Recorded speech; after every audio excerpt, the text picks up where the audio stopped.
They are coming. Go, torch it. Burn it all. But what about the serum? Leave nothing. Now I will show you how I deal with informants. Finish him. With pleasure.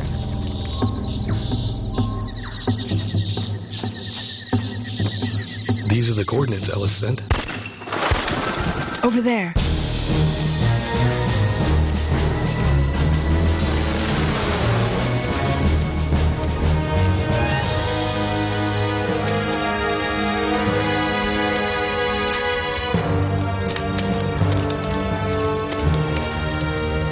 It's Ellis.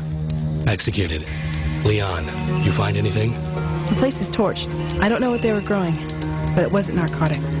Romer knew we were coming. So what's our next move? We watch for the next viral outbreak. We won't have to wait long.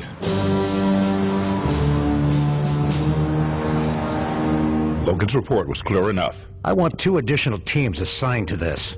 Find Romer. I understand. Logan is my best agent. What do you want to do? Nothing. We will wait. We will wait and see what he can discover.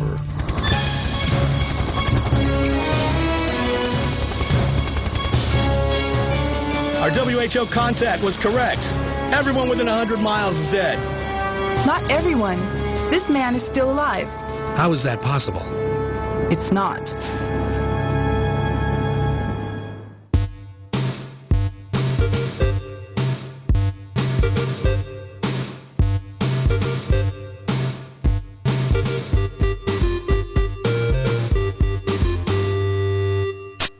Hello, and welcome. I don't know what that feedback was. That was weird. Welcome to 60-second Retro Gamer. My name is Simon Pryor. Joining me are Mr. Rich Hatton and Mr. Ant Tremaine. Hello. It's not possible. What? No. Oh, it's not possible. We are talking about Syphon Filter today. The classic PS1 game. I like your fist pump at the microphone there. I love this game. As if it makes any difference to the microphone. I'm doing it for prosperity. What? So you'll remember it? You'll remember it when you listen back to this podcast at a later date. Yes. That was the point where I shook my fist. Okay, fair enough. So yeah, I've not played this game really. I've not either. It looks typical PS1 graphics wise. Well, yeah. What do you want out of a PS1? And Gabe seems to run like a bit of a special. Yes, he does have Ricketts He has a special legs. run. That's a nasty thing to say. Yeah. Sorry. Please discuss. So yeah, you play obviously as Gabe Logan. You are a special agent for Washington. I don't think he's... That's why he runs as like he does. Well, yeah, because he's a special agent. I'm special. And I don't know what branch of operations he works for. Could be FBI, CSI, Yeah. CSI, CIA, crime scene investigation, ATF, NFPCR, JW, whatever. I don't know. But yeah, you're tasked with stopping the Syphon Filter virus from being unleashed upon America in a biochemical attack. And to do this, you obviously take out bad guys and for lunch. Yes, for lunch. Okay. And then shoot them in the head when they're not looking. Oh, I see. Cunning. Alright. After they've paid the bill, of course. Of course. Or after you frisked them for cash. Yeah. Or you can shoot them in the head and then take their money and then. Or taser them. Or so even catch fire. Yes, but that's a separate issue. Yeah. So yeah, you're tasked with obviously stopping these terrorists from bringing or unleashing the Syphon Filter virus upon American soil and saving democracy in the process. We won't let these terrorist scum win. It's a third-person game, which I think was quite unique at the time, because there weren't a huge amount of games that did this. I think this one let you actually auto. It had to have an auto aim on it, but you could also manual aim, and I think that was something of a novelty at the time. And playing it now, obviously, it's almost impossible to play on a D-pad because you're so used to twin-stick control. Yeah, we've been spoilt of the recent age. Well, yeah, but that's why it's such a retro classic. Indeed. Yeah, it still scores 90 on Metacritic. I know, it plays really well, and the story is a bit daft, but there's some great set pieces and in the it. dialogue as well. Oh, the dialogue is atrocious. Yeah. But I think that adds to the charm. Yeah. It's like a good bad film. Almost, yeah. But yeah, so there's some really good set pieces in it. The first level, obviously, is you're in your bog standard introduction level. You got to disarm some bombs, take out a bad guy, taser some people until they set on fire and then burn. Yeah. And then you end up doing other stuff like sneaking into a museum whilst following a chap. A chap. I couldn't tell you what importance he has in the story. But you have to take out guards or not be seen by guards. And if you get spotted, then obviously you have to restart the level, which happens quite a lot because it's very, very difficult. There are checkpoints in the game, but they are few and far between, so if you do fudge up, then you will have to go back quite a long way. Yeah. But that museum level is a particular favourite of mine because there's stuff you can just randomly shoot, like tanks of water. There's one section which is full of balloons, and each individual balloon can be popped. That's nice. That was quite impressive nice for '99. Yeah, so that was nice. And another personal favourite level of mine was the sneaking into the Russian base. I had trouble with it on the review when we were capturing it because obviously I haven't played this game for probably 15 years, 10 years or so. 15 years would put it out in 1996. Yes, well, you know, it wasn't. But yeah. So yeah, I haven't played it for such a long time that I'd struggled. But it's ace. I really... The only problem I could fault it on is the controls in this day and age being extremely difficult. Yeah, I can see that. It's a bit like going back to playing Crash Bandicoot with the D-pad. Yeah, it just feels weird.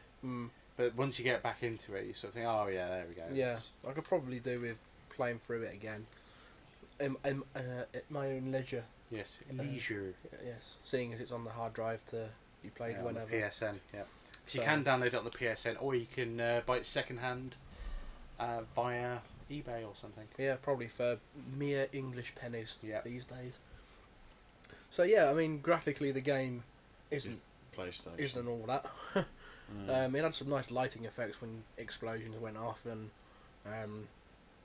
people being set on fire. It's always a bonus. Yeah, and you could actually use a torch in it as well to light up dark areas and find secrets, which was nice. That was something of a novelty because it never, the PlayStation wasn't renowned for its technical pushing of the boundaries. And I think it was not long before the PS1 was on its last legs as well. So. Yeah, because it wasn't PS2.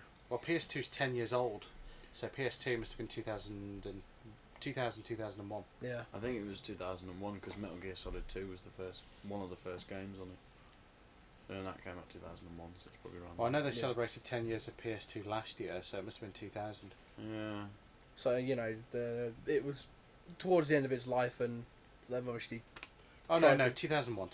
Yeah, they tried to push it, send it out with some quality games at the end, and for me, this is probably one of PlayStation's best efforts. Yeah, because I think Metal Gear Solid came out around the same time, didn't it? That was 99. I agree. There aren't any particular other modes apart from single player. There's no difficulty levels. I think they. Oh, it's just single. Just go in and start playing. Oh, nice. You don't select a difficulty. It is just built in. Yeah, I think it will obviously have spikes every now and again to keep you from to pierce your foot on. Yeah. But every game does that. Yeah, really. Like the levels where you have to sneak around and not be spotted. They're really, really difficult. And unless you're super quick on a trigger, you will probably die fuck horribly. Yeah. No multiplayer. Obviously, because it was a PS1. Yeah, nothing to do with downloadable content no either. Online, no, they did introduce multiplayer in Syphon Filter 2, I believe. It was deathmatch, but that just descended into rolling around on the floor. It was quite amusing. Sounds like me playing Gears of War. Yeah. Roll. Yeah, just roll around. Roll. Die. Yeah. Respawn. Yeah. Die. As far as I'm aware, Quit. it's only available on the PlayStation, but you can play it on the PSP nowadays. If you have the network. Yeah. Consequent sequels after 3, I think, went onto the PlayStation Portable Yeah. on PSP. I don't know. With PlayStation Portable. I know. Well, yeah, you want the upper market. But I don't quite know why they tried to limit the market to that game, because as far as I'm aware, it's still got a fairly big fan base. Yeah. Obviously, it wouldn't be quite so highly ranked as it is these days. I found it interesting with the PlayStation Network. They put Syphon Filter 1 and 3 on, but not 2. Yeah. That's weird. They did that with Crash Bandicoot. Yeah, Crash as well. Bandicoot 2 's I not think on they there. have a thing against second games. But they seem to have nothing against thirds. No, how odd. But yeah, most peculiar. Yeah. How queer. Yes. For me, it's as I already said, it's one of PlayStation's better games. When you compare it to some of the shit that they put out on that console, it's. Well, I mean, just looking at the so-called PS1 classics on the network, I mean, compared to a lot of them, I mean, it's gold. Yeah. Quite frankly, I mean, some of them, it's. I can't remember some of the really bad ones, but the Judge Dredd games on the PlayStation 1 classics, and that was terrible from what I've heard. So. Put like Hercules. Oh, mind you, I'm telling you, Hercules was was quite good.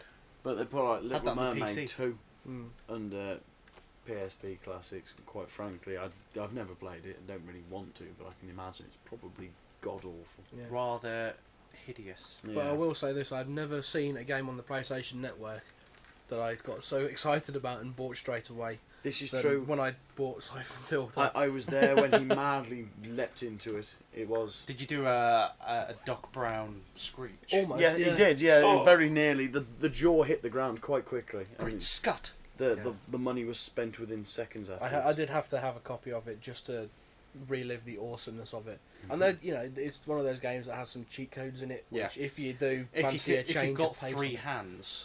Oh yeah, they are impossible to put in on your own. If you've got 2 people, splendid. Yeah, we had to do that for a couple of the later levels on the review, and just you literally need about 14 fingers to get the cheat code in. Cause rather than put a code in, you've got to hold them all at once. Haven't you? Yeah, it's difficult. Perhaps that was a way of stopping people from cheating or Maybe. putting them off the Or you idea. just don't put cheats in. Yeah. Well, you could do that. Which is what most people do nowadays. You can't cheat. No. But it would have been nice to have.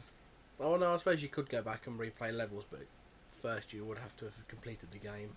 Yeah. So, but on its own merits, I heartily agree. I am a massive fan of it, and It I is would very good. certainly love to see it come to the PlayStation 3. As a HD remake, perhaps, Possibly. or a reboot of the series, which Whichever, they're quite fond of. Yeah, I mean they're or obviously a brand new continuation story. Well, I wouldn't mind either of those. Any, or If you're listening, take this both, man's suggestion.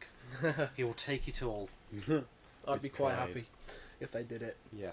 So yeah, all good. That's about it. It's Okay. probably the shortest podcast I think we've ever done. No. He summed it all up quite well. This is longer than TNA Impact.